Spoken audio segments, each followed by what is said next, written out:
Hello guys, आज पढ़ते हैं स्टैंडर्ड 8 की जीबीएसई की एसएस की lesson number 7 environmental changes. The air that envelop the earth from the all the side is known as atmosphere. Earth के आजू बाजू पूरा एयर की हवा का पूरा एनवेलप जैसा है, पूरा कवर है, जिसको एटमॉस्फेयर बोलेंगे। The atmosphere is getting polluted due to the human activity, और ह्यूमन एक्टिविटी की वजह से ये जो एटमॉस्फेयर है वो ख़राब हो रहा है। The environmental get polluted due to the industrial factories, power station and the vehicle. बहुत सारी human activity, specially industries, factories, power station और व्हीकल की एक्टिविटी की वजह से जो एनवायरमेंट है वो ख़राब होता जा रहा है। The change that occur in the temperature, direction of the wind, moisture etcetera due to the global warming are known as environmental changes. और टेम्परेचर के अंदर बदलाव आना, डायरेक्शन ऑफ विंड में बदलाव आना, मॉइस्चर के बदलाव आना, ये ग्लोबल वार्मिंग के सिम्टम्स हैं, जिसको बोलते हैं एनवायरमेंटल चेंज। यहाँ पे आपको फाइंड आउट करना है places that experience extreme rain, heat, cold, extreme climate condition with the help of given table. Also find out the reason for the same. यहाँ पे सारे रीजंस के बीच में ग्लोबल वार्मिंग आएगा। यहाँ पे रशिया का टेम्परेचर बताया है, हीट, कोल्ड और रेन का पूरा यहाँ पे टेम्परेचर और पूरी लिस्ट दी हुई है कि अलग अलग कंट्री में हीट कितनी है, कोल्ड कितनी होती है और रेन क्या होती है। What is the weather? Weather क्या है पहले तो ये समझते हैं। Condition of the temperature, rain, moisture in any region at the particular point of time is known as weather. अगर देखने जाए तो वेदर कैन बी चेंजेबल। अभी आज जो टेम्परेचर है, रेन हो रहा है या मॉइस्चर हो रहा है, पर्टिकुलरली रीजन की बात करें तो उसको वेदर बोलेंगे। What would be the weather of this place, हम लोग कभी कभी बात करते हैं, तो आप लिख सकते हो अपने नोटबुक में आज का वेदर क्या है। और मैं आपको ये चीज़ बता दूँ कि वेदर एवरीडे बदलता रहेगा। मे बी मॉर्निंग का अलग होगा, इवनिंग का अलग होगा, रात का अलग होगा, तो वेदर कैन बी चेंजेबल। यहाँ पे कुछ पिक्चर्स दिए हुए हैं इंडियन क्लाइमेट के।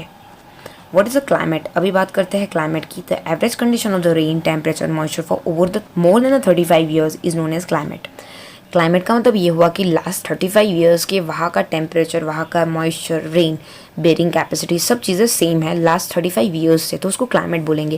क्लाइमेट और वेदर के बीच में एक बहुत ही बड़ा डिफरेंस है कि weather can be changeable, climate changeable नहीं होता है। क्लाइमेट वो पर्टिकुलरली एरिया का एक सर्टेन पीरियड के टाइम पे कौन सा टेम्परेचर है, कौन सा रेन, क्या कितने डिग्री हो रहा है, कितना डिग्री टेम्परेचर है, कितनी बारिश हो रही है, वो फिक्स्ड होगा। अगर राजस्थान आइडिया आएगी आपको दिमाग में, तो राजस्थान जैसे ही सोचोगे तो बोले यार वहाँ पे तो बहुत गर्मी लगती है।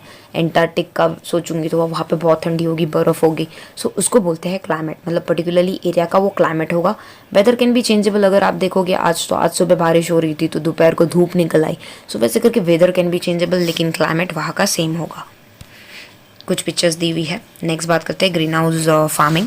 Countries with the cold climate receive less heat from the sun. जो कंट्री में वहाँ बहुत ठंडी होती है, वहाँ पे सन की रेज बहुत कम रिसीव होती है। This hamper the growth of plant and vegetation, और इसकी वजह से प्लांट और वेजिटेशन ग्रो नहीं हो पाते हैं। हैंस अरेंजमेंट ऐसे बनाया जाता है to accumulated adequate heat from the sun. So इस हिसाब से सन की जो हीट है उसको ज़्यादा से ज़्यादा कैप्चर करने के ऐसे अरेंजमेंट बनाया जाते हैं। The roof is made of either glass और the clothes to allow sun rays to penetrate and sustain the heat inside the building, and this practice is known as the greenhouse effect। और इसके लिए roof बनाया जाता है clothes का, या फिर पूरा रूफ क्रिएट किया जाता है ग्लास का, ताकि जो सन रे है वो अंदर पेनिट्रेट हो पाए बिल्डिंग के अंदर। और ग्रीन हाउस जो इफ़ेक्ट है, वो ग्रीन हाउस फार्मिंग है, वो पॉसिबल हो पाए। पिक्चर्स में आपको ग्रीन हाउस फार्मिंग दिखाई दे रही है कि सन की हीट को ज़्यादा से ज़्यादा कैप्चर करने का सेटअप बनाया गया है, और उसके अंदर फिर क्रॉप ग्रो किए जाते हैं। चेंजिंग क्लाइमेट देखेंगे, अलग अलग टाइप के क्लाइमेट में जो बदलाव आते हैं वो देखने जाएंगे तो बहुत सारी अलग अलग वेरियस एक्टिविटी की वजह से क्लाइमेटिक चेंजेस होते हैं, और उसकी वजह से ग्लोबल वार्मिंग होता है। व्हाट इज़ ग्लोबल वार्मिंग, उसके बारे में बात करते हैं। Global warming refer to unequal continuous rise in an average temperature of the earth climatic system due to the greenhouse gases. CO2 बहुत ज़्यादा रिलीज होने की वजह से जो हमारे क्लाइमेटिक कंडीशंस है उसके अंदर बदलाव आ जाने के, टेम्परेचर बहुत ज़्यादा बढ़ जाने के, बारिश बहुत कम होने के, ये सारे चेंजेस को ग्लोबल वार्मिंग बोलते हैं। It occur when then certain gases in an atmosphere and trap infrared radiations. ये एक ही रीज़न की वजह से हो सकता है कि जब UV रेज जो होती है वो कुछ गैसेस की वजह से अर्थ के ऊपर ही चक्कर लगाती रहती है। इसके लिए हम लोग ओजोन का एक एग्जांपल ले लेंगे। यहाँ पे एक आपको पूरी शील्ड दिख रही है ब्लू कलर का, डार्क ब्लू कलर का, वहाँ की जो सन की रेडिएशंस है वो कुछ रेडिएट होके बाहर निकलती है, लेकिन हमारी ह्यूमन एक्टिविटी वजह से वो वहाँ पे बड़े बड़े होल हो गए हैं, उसकी वजह से जो सन की रेडिएशन है वो रेडिएट होने की जगह पे अब्जॉर्ब हो जाती है, और जो हम यहाँ से कार्बन डाइऑक्साइड जो रिलीज़ कर रहे हैं वो ये गर्म हवा को, टेम्परेचर को ट्रैप करता है, और उसकी वजह से जो गर्मी का टेम्परेचर है वो बहुत ज़्यादा बढ़ जाता है और ग्लोबल वार्मिंग रिजल्ट हो जाता है। This effect make the planet warmer which subsequently reach to the global warming। इसकी वजह से जो planet होता है उसका टेम्परेचर बढ़ जाता है और वो ग्लोबल वार्मिंग हो जाती है। न्यूज़ फ्रॉम द न्यूज़पेपर देखते हैं। Average increase of a 5 degree Celsius in the temperature in the West Europe heat experience 14 degree temperature in the Darjeeling reached to the maximum 28 degree snowfall in the desert के अंदर snowfall होना, ये newspaper के कुछ articles है। मुंबई में 942 ml rain होना एक दिन के अंदर। इंक्रीजिंग टेम्परेचर ऑस्ट्रेलिया के अंदर टेम्परेचर इंक्रीज हो जाना। संदरवन इज सबमर्जिंग, पानी के अंदर डूब जाना। Reducing of 5 kilometre in then Khumbu snow river of Nepal के अंदर पूरी स्नो रिवर बन जाना। 5 किलोमीटर कुंभू के अंदर कम हो जाना। आइस कैप का पिघलना शुरू हो जाना। 3250 स्क्वायर किलोमीटर 35 डेज में अंटार्कटिका में पिघल जाना। ये कुछ उसके सिम्टम्स है। Sources of the river are drying up, और जो पानी के सोर्सेज है, नदी है, वो सूख जाना। ये सारे ग्लोबल वार्मिंग के इल इफेक्ट्स है, ख़राब इफेक्ट्स है। How does the earth gate heated, जो अर्थ है वो किस हिसाब से गर्म होता है उसके बारे में बात करेंगे। ग्रीन हाउस गैसेज जैसे कि carbon dioxide, methane, nitrogenous oxides, nitrous oxide, chlorofluorocarbon, CFC जो हमारे AC में से निकलता है, halo carbon play and very active role in green house effects. और ये सारे गैसेज है ग्रीन हाउस इफेक्ट्स में बहुत ही एक्टिव रोल प्ले करते हैं। The increase in the portion of this gases lead to the problem of global warming, और ये गैसेज के बढ़ जाने की वजह से ग्लोबल वार्मिंग और क्लाइमेटिक चेंजेस जैसे रिजल्ट देखने को मिलते हैं। कभी कभी टेम्परेचर के अंदर 0.6 डिग्री से लेके इतने ज़्यादा चेंजेस आ जाते हैं कि increase in temperature by the 0.6 degree in last 100 years में टेम्परेचर में इतने ज़्यादा बदलाव आ गया है। कुछ गैसेस के नाम बताया है और एटमॉस्फेयर में उनका वेटेज बताया है, और उसकी वजह से जो हमारी अर्थ है उसकी अनहीटिंग होती है, अनइवन हीटिंग होती है, इसकी वजह से ग्लोबल वार्मिंग क्रिएट होता है। 100 years ago the amount of CO2 was 275 ppm and today वो 350 ppm हो गया है। पहले के ज़माने में उसके पॉइंट्स बताया हुआ है कि 275 हुआ करता था जो कम था, और आज 350 है जो एक कंसर्न का टॉपिक है। ppm का मतलब हो गया पार्ट पर मिलियन। फॉर एग्जांपल 280 ppm का मतलब हो गया 0.28%। ppm का यहाँ पे मतलब बताया है कि पार्ट पर मिलियन, मिलियन के अंदर एक पार्ट। सो 280 ppm का मतलब हो जाता है यहाँ पे 0.28 ppm। ग्लोबल वार्मिंग आजकल का बताया हुआ है, 5 सालों का रेड में बताया है, और एनुअल एवरेज बहुत ज़्यादा हाई दिखा रही है, वो ब्लू के पॉइंट में दिखाई हुई है over a period of time. 1860 की कंपैरिजन में 2000 में धीरे धीरे वो ग्राफ ऊपर की डायरेक्शन में जा रहा है, जो कंसर्न का टॉपिक है। थीम देखेंगे। We know that the definite quantity of a sugar or salt has to be added in vegetable or the tea. What would happen if we add more sugar and salt? वो saline हो जाएगा।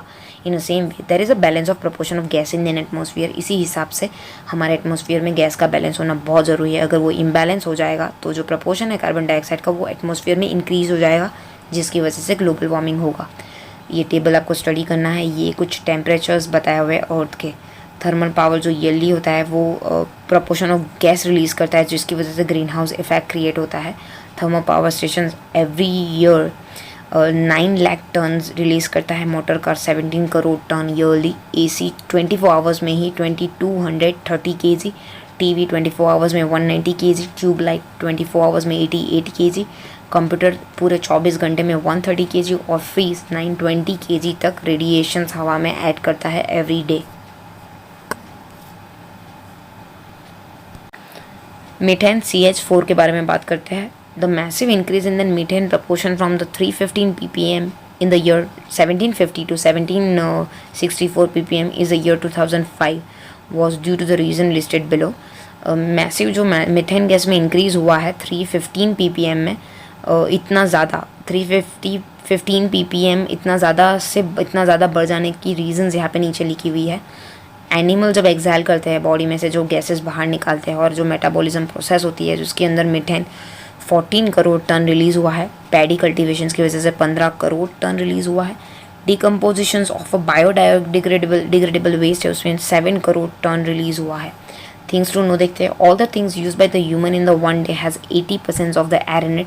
जो भी हम लोग human things करते हैं उसके अंदर 80% एयर के अंदर हम लोग एड ऑन करते हैं। बहुत सारे मतलब जो नहीं ऐड करने जैसे गैसेस है वो। Man breathe 22,000 times every day, और हम लोग 22,000 टाइम एवरी डे ब्रीथ करते हैं। In this way a man consume 16 kg of oxygen from the environment per day. इसलिए हम लोग एक दिन में 16 kg एनवायरनमेंट इनहेल कर लेते हैं। नाइट्रियस ऑक्साइड के बारे में बात करेंगे। प्रपोर्शंस नाइट्रेट ऑक्साइड का इंक्रीज हो गया है 270 ppm से 319 ppm। क्लोरोफ्लोरोकार्बन के बारे में बात करते हैं, क्योंकि हम लोग फोम, प्लास्टिक, रेफ्रिजरेटर, एसी और सर्किट, एरोसोल स्प्रे ये सब चीज़ें यूज़ करती है जो 1 माइक्रोन से लेके 10 माइक्रोन्स होते हैं। इसको एरोसोल्स बोलते हैं, और ये इंक्रीज़ हो रही है। CFC बहुत खतरनाक होता है, और ये गैसेस धीरे धीरे इंक्रीज़ हो जाने की वजह से ग्लोबल वार्मिंग की स्पीड और ज़्यादा बढ़ गई है। थिंग्स टू नो देखते हैं। As per the revolution pass by the UN 23 January 1995, 16 सितंबर को ओजोन डे रखा जाता है उसको ऑब्जर्व के लिए। उस दिन को ओजोन को ऑब्जर्व किया जाता है। After 1980 year 2007 was the hottest year. 1980 के बाद 2007 को सबसे गर्म ईयर माना जाता है। ग्लोबल वार्मिंग की इफेक्ट देखते हैं तो May 12 को पिक्चर देखिए, 1 को देखिए, 19 को देखिए। धीरे धीरे पानी और बर्फ़ दोनों पिघल रहा है। पानी का भाव कम हो रहा है और बर्फ़ पिघलनी शुरू हो गई है। Changes are observing in growth and the development of the vegetation. Certain species of birds है वो धीरे धीरे गायब होते जा रहे हैं। स्पैरो और वल्चर्स गायब होते जा रहे हैं। 2000 ग्लेशियर है हिमालय में, वो मेल्ट होने शुरू हो जा रहे हैं। पिक्चर्स एक नीचे आपको दिखाई दे रही है। नॉन कन्वेंशनल सोर्सेज कुछ यहाँ पे लिस्ट आउट की है। सोलर पैनल, विंड मिल, फिर यहाँ पे पावर प्लांट है, बायोगैस है, और टाइडल एनर्जी का पूरा प्लांट यहाँ पे बताया हुआ है। ये नॉन कन्वेंशनल एनर्जी है। इसकी वजह से हम लोग अर्थ को बिना ज़्यादा ग्लोबल वार्मिंग नुकसान पहुँचाए हुए, एनवायरनमेंट को, क्लाइमेट को नुकसान पहुँचाए हुए हम लोग यूज़ कर पाएंगे ये सारी जो एनवायरनमेंट के लिए लीस्ट हार्मफुल है। Major to prevent global warming देते हैं। Reduce use of the source that release CO2 जहाँ से निकल रहा है उसके यूज़ को कम कीजिए। और forestation and conservation of forest should be done. ज़्यादा से ज़्यादा प्लांट ग्रो कीजिए, फॉरेस्ट को बचाइए। Growing tree have to reduce carbon dioxide.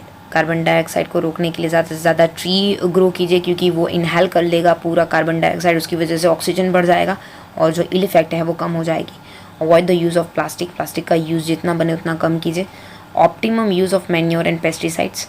Manure और पेस्टिसाइड्स का यूज़ जितना बने उतना कम कीजिए, ज़रूर पड़े उतना ही यूज़ कीजिए। अडॉप्ट ऑर्गेनिक फार्मिंग, जिसमें ग्रीन मैन्योर और जो कैटल मैन्योर जो बनाया होता है वो यूज़ हो। Add biotic in then food for the animal. Animal के अंदर बायोटिक्स ऐड कीजिए ताकि उनका ग्रोथ अच्छा हो। Optimum use of household appliance. Household appliance का ज़रूरत पड़े तभी यूज़ कीजिए। Proper use of means of transport के अच्छे खासे यूज़ कीजिए, प्रॉपर यूज़ कीजिए। ज़्यादा ज़रूरत पड़े तो पब्लिक ट्रांसपोर्ट का यूज़ कीजिए। पब्लिक ट्रांसपोर्ट के लिए आपको पर्सनल व्हीकल जितनी बने उतनी कम यूज़ कीजिए ताकि एयर पोल्यूशन कम हो। Check the growth of the human populations का ग्रोथ चेक करते रहिए। Design the building with the sufficient ventilation to save the electricity. ऐसी बिल्डिंग डिज़ाइन कीजिए ताकि वेंटिलेशन अच्छा खासा हो, ताकि इलेक्ट्रिसिटी बच पाए। Increase the use of eco friendly paper. ऐसे पेपर यूज़ कीजिए जो इको फ्रेंडली हो। Grow plant and trees around your house. आपके घर के आजू बाजू प्लांट और ट्रीज ग्रो कीजिए। Make optimum use of nature resources के जितने बने उतने ज़्यादा यूज़ कीजिए। Use petroleum products judiciously. Petroleum product को केयरफुली यूज़ कीजिए। Use water carefully. पानी को अच्छे से यूज़ कीजिए। Practice rain water harvesting. जो पानी बच रहा है रेन का उसका हार्वेस्टिंग कीजिए, स्टोर कीजिए और अच्छे काम में लगाइए। Increase the use of CNG, non conventional source of energy, जो हम लोगों ने आगे देखे। CNG का यूज़ कीजिए और जो नॉन कन्वेंशनल सोर्सेज है उसके यूज़ कीजिए।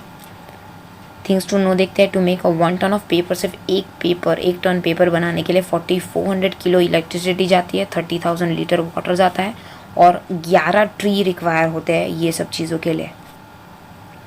Global policy to protect the environment देखेंगे। On realizing that the human activity are the root cause of the destruction of the environment, the countries of the world gather at the Stockholm's capital of the Sweden in 1972 to think of the way to protect the environment. कहीं ना कहीं लोगों को पता पड़ गया है कि हमारी एक्टिविटी की वजह से ही जो एनवायरनमेंट है उनको नुकसान पहुंच रही है। तो उन्होंने 1972 में स्वीडन के कैपिटल स्टॉकहोम्स में एक मीटिंग रखी टू एनवायरनमेंट के प्रोटेक्शंस के लिए सोच विचार करने के लिए। दूसरी कन्वेंशनल हेल्थ की गई रियो दे जेनेरियो ब्राज़ील के अंदर। In the meeting held of the Copenhagens capital of the Denmark जो 2009 में रखी गई थी ग्लोबल वार्मिंग के डिस्कशंस के बारे में। It is observe that developed nations are not accepting the carbon cut and the developing nations were increasing pressure for reductions of the emission of the greenhouse gases. यहाँ पे ऐसा पाया गया discussions में कि जो डेवलप नेशन है वही कार्बन के यूज़ के ऊपर कट ऑफ नहीं लगा रहे और वो चाहते हैं कि ग्रीन हाउस कम से कम हो, पर ये एक्चुअली कैसे पॉसिबल है. इट वो decided to give the aid of $100 billion for the development of developing nations. ये डिसाइड किया कि $100 बिलियन दिए जाएंगे डेवलपिंग नेशंस को डेवलप करने के लिए. In this meeting 59 research paper हुए from 45 countries were presented, and through it leader of the world were made to think seriously regarding the changing climate. और जो लीडर है इंडिया का या पूरे वर्ल्ड का, उनको ये सोचना विचार करना पड़ेगा कि जो हमारी कंडीशन है वो ख़राब होती जा रही है. On an average, a citizen in the world emit 4.5 metric tons carbon dioxide. Indian citizens emit 1.2 metric ton carbon dioxide. देखने जाएंगे तो एवरेज सिटीज़न पूरा 4.5 metric ton carbon dioxide exhale कर रहा है, बाहर वर्ल्ड में फेंक रहा है. और इंडिया के अंदर सिटीज़न देखेंगे तो 1.2 मेट्रिक टन कार्बन डाइऑक्साइड बाहर फेंक रहे हैं. और the developing nation release far lesser carbon dioxide gases. और जो डेवलपिंग कंट्री है वो देखने जाएंगे तो डेवलप कंट्री से बहुत कम गैसेस बाहर फेंक रहे हैं. Larger amount of the concession should be given for the development and more restriction should be impose on the country like USA. As an average American emit 20.6 metric carbon dioxide. जो developing countries हैं उनको कुछ concession देने चाहिए, और जो बड़ी बड़ी कंट्रीज़ है USA जो every year 20.6 metric ton carbon dioxide फेंक रही है हवा में, उनकी जो एक्टिविटी है उनके ऊपर कंट्रोल लाना चाहिए, नहीं तो ग्लोबल वार्मिंग की वजह से पूरा अर्थ डिस्ट्रॉय हो सकता है. Thank you so much. अभी तक आपने हमारी चैनल को सब्सक्राइब नहीं किया है तो सब्सक्राइब आइकन को क्लिक करके सब्सक्राइब कर दीजिए. कमेंट में ज़रूर बताइए वीडियो आपको कैसी लगी और लाइक करना मत भूलिएगा. Thank you so much.